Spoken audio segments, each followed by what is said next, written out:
إن مع العسر يسرا. Bismillah ar-Rahman ar-Rahim.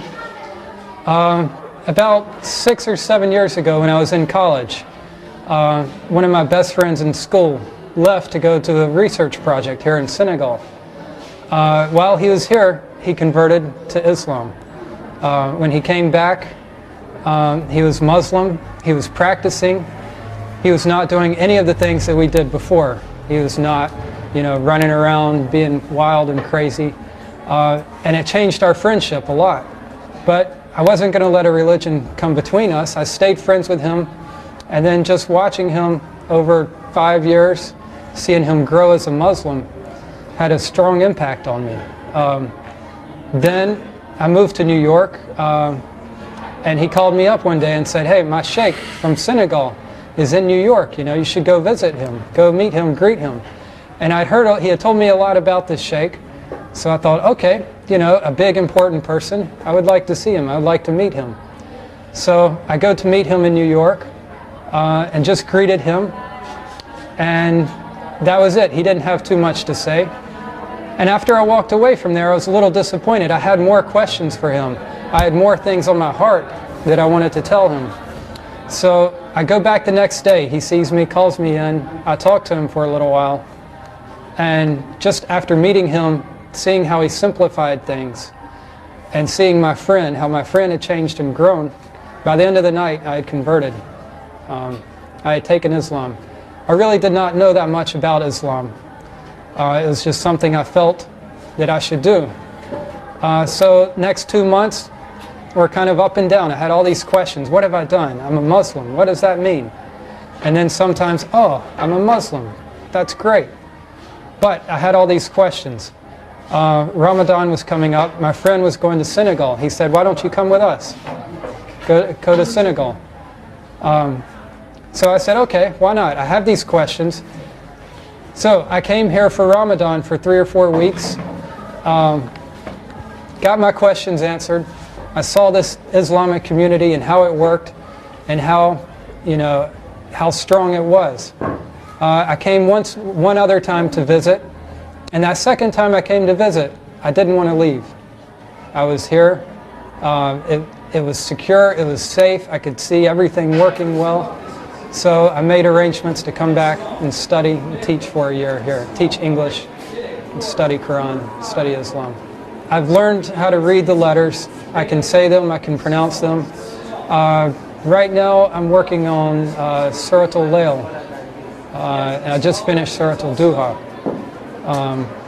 So I plan to learn a few more surahs, maybe get learn one juice or 2 juices, and then start studying the Arabic language. So not only can I read it and pronounce it, but then I know what I'm reading and saying. Bismillah ar-Rahman ar-Rahim. Wal-duha wal-layli idha saja ma wada'aka rabbuka wa ma qalla wal-akhiratu khayrun laka min al-ula wala sawfa yutika rabbuka fatarda alam yajidka yatiman fa'awwa wa wajadaka dalan fahadda wa wajadaka ailan fa'agna wa amma yatima fala taqhar wa amma sa'ila fala wa asila ila fahmin amaka li ahkam din halim.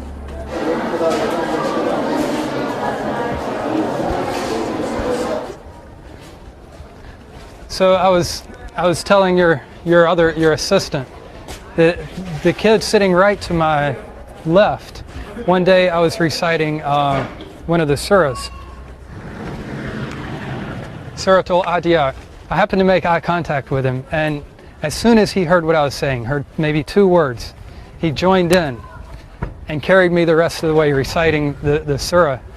And I was amazed. Here's this little 8-year-old kid, and he could, hear 1 or 2 words and go the rest of the way perfectly reciting it. I realized that it'd be nice to know exactly what I'm saying and all the nuances of the meaning. And so I wanted to get more comfortable with reading and then understand the language, be able to converse even and go beyond just the Quranic Arabic. I'm here teaching English, and I know that that's a need in a lot of countries.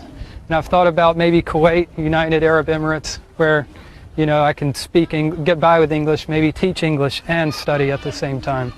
One of the things I've found about being here in Senegal, in this Medina, is that it's safe and it's secure. It's easy to be a good Muslim here. It's easy to make my salat on time. You know, it's easy to do all my prayers. Whereas in the United States, it's very difficult to be a good Muslim. There are just so many distractions, so many things to keep you from making salat on time, to keep you from studying Quran, to keep you, you know, from making your early morning prayers.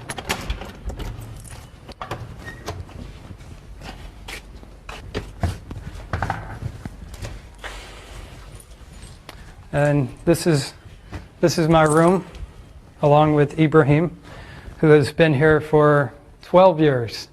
I've been here 5 months. And like I say, I'm just now able to read and pronounce the Quran. Ibrahim has been a big inspiration on me, not only for just watching him live as a good Muslim, but seeing him being able to even converse and speak Arabic. He's been studying it, I guess, at least 6 years, and is much farther